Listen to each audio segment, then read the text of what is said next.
Today, Bitcoin briefly crosses the $30,000 level. Week 3 of the trial of Sam Bankman-Fried kicks off with testimony from former top FTX executive Nishad Singh. And Robinson Burkey of the Wormhole Foundation explains why crypto firms want to expand overseas to countries like Portugal.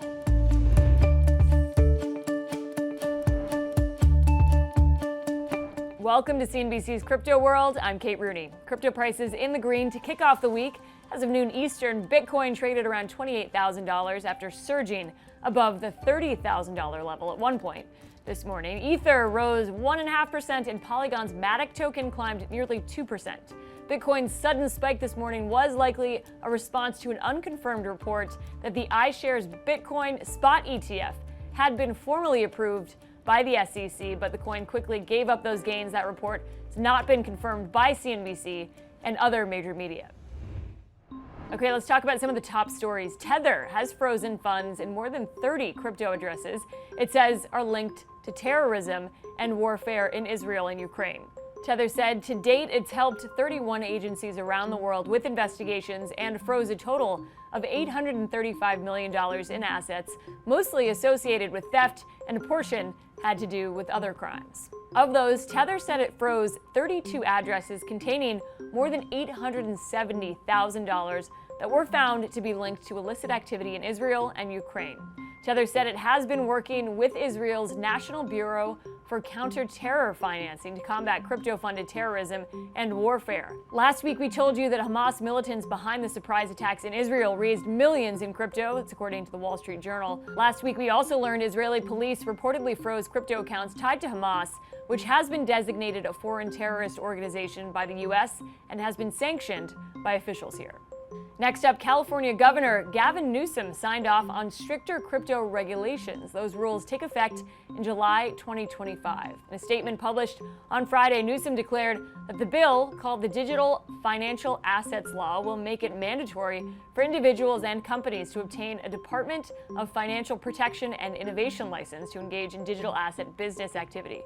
According to CoinDesk, the bill, which is considered California's answer to New York's BIT license, faced heavy industry criticism by the U.S. states' assemblies in September 2022. Newsom stressed on Friday that, quote, stronger consumer and investor protections will prevent fraud and ensure bad actors are held accountable. He acknowledged that ambiguity of certain terms will require refinement to provide clarity to both consumers, regulators, and businesses subject to this new framework. And last up, let's get an update on the SBF trial. The third week kicked off today with testimony from former top FTX executive Nishad Singh. The former head of engineering at FTX pleaded guilty to criminal charges and has been cooperating with prosecutors. In his testimony, Singh immediately admitted to defrauding FTX customers alongside SBF, Caroline Ellison, Gary Wang, and Ryan Salem. He said that he learned of a, quote, enormous hole of $8 billion at FTX in September 2022. Singh, who lived with SBF at the penthouse in the Bahamas, called SBF's spending at Alameda, quote, excessive. The court was shown an eye-popping spreadsheet of investments made in 2021, including a $1 billion investment to the now bankrupt crypto lending firm Genesis, an investment in a crypto mining company, $500 million as well to AI company Anthropic, and $200 million to K5. Singh said that after a dinner put on by K5 with attendees including Hillary Clinton, Katy Perry, Leonardo DiCaprio, and others, he was concerned about the excessive bonuses he learned were being doled out to the firm's owners. Today, the jury was also shown a spreadsheet of celebrity sponsorships. Those included a $205 million investment to the FTX Arena in Miami, $150 million to the MLB, and $50 million to Tom Brady and Gisele Bündchen. All the deals on that spreadsheet totaled $1.13 billion.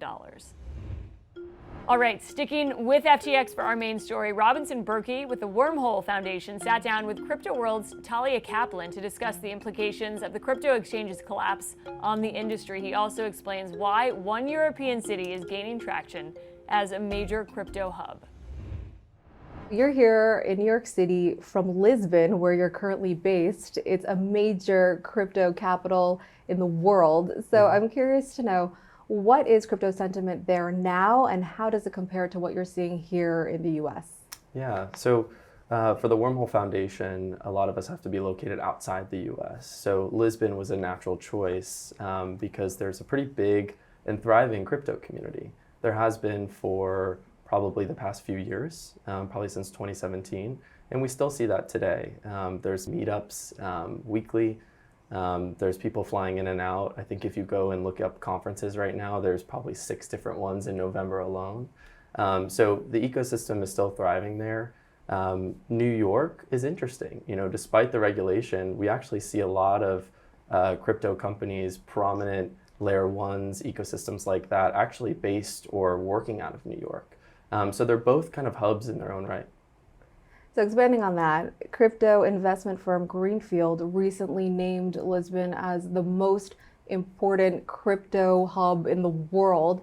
Lisbon beats New York, Berlin, and Singapore, and researchers cite the country's tax breaks and Lisbon's profound DeFi space as reasons why.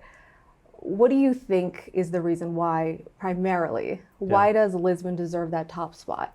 Yeah, I think originally it probably started from tax breaks around cryptocurrency in particular. So probably in 2016, 2017, it attracted the people in the space. Did it attract you? It did attract me, but I wasn't ready to go at the time. So it attracted people initially, and then those were more of the investors. But as there started to kind of generate this cohort of crypto people, then the company started moving there as well. It was crypto friendly from a regulatory perspective, from a tax perspective. And I think one of the things with crypto that's really interesting, like a lot of Web2 companies today, is you can work from your laptop. So when you think about the geographical location that you're going to want to be in, you know, Lisbon isn't that bad. The other thing I think that's really interesting is that crypto, more than any other industry, is really international. So you have people in Asia that you're speaking with daily, you have people in Europe you're speaking with daily, the US, and me personally, and I know a lot of others, have never been in an industry like that. So Lisbon is this kind of like central time zone where you can work with Asia, you can also work with the US.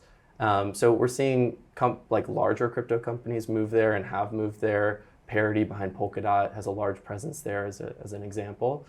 So I don't see any reason why it won't continue to be a hub. And we'll talk more about that in a second. But in April, EU lawmakers approved the world's first comprehensive framework for crypto regulation. So how has that changed the crypto landscape in your view? Yeah, so I think when it comes to crypto regulation and kind of going back to Portugal for a second, what I think is interesting is that originally a lot of the individuals that were attracted to Portugal were there for tax breaks, but that's actually changing, which is really interesting. So as of 2024, the NHR, which enables individuals to have this kind of fixed 20% tax rate, is going away. So while we're seeing Lisbon continue to be a hub, we're also seeing these different tax changes happening in real time. I think this was a few days ago, that could potentially shift what we're seeing in terms of migration to Lisbon.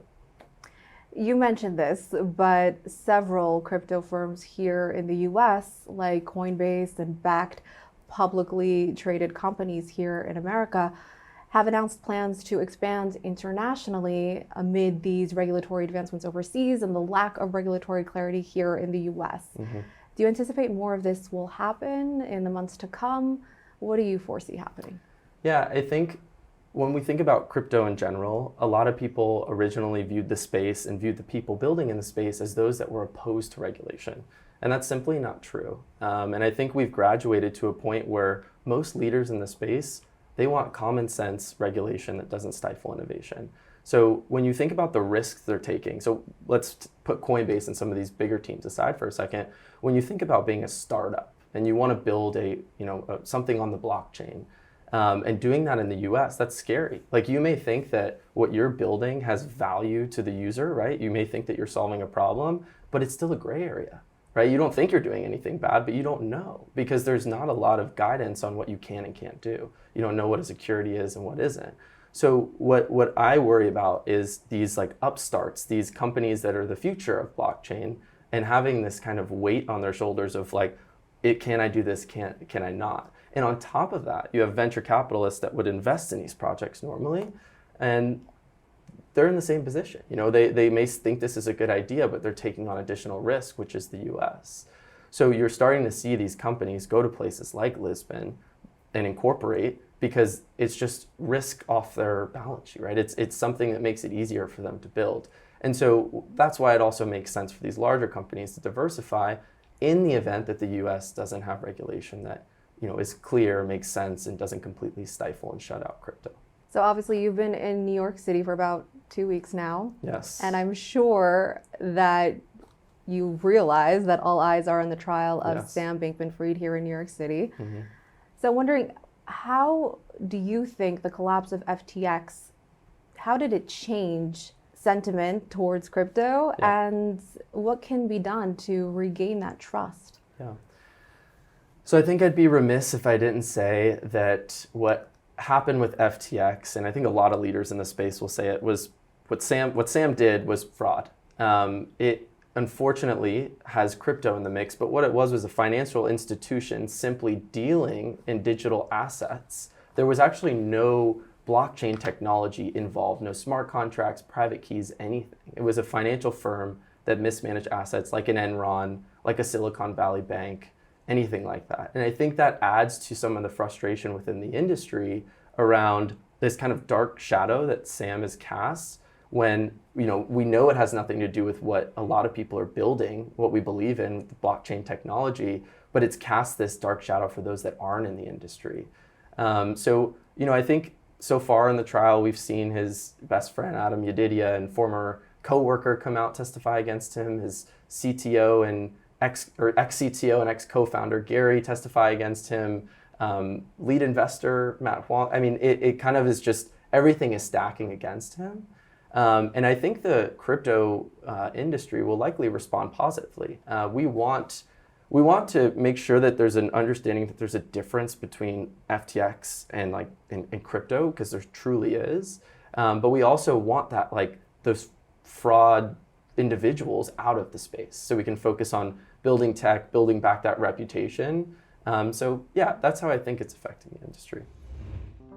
All right, that's it for Crypto World today. We'll be back again tomorrow with a lot more. We'll see you then.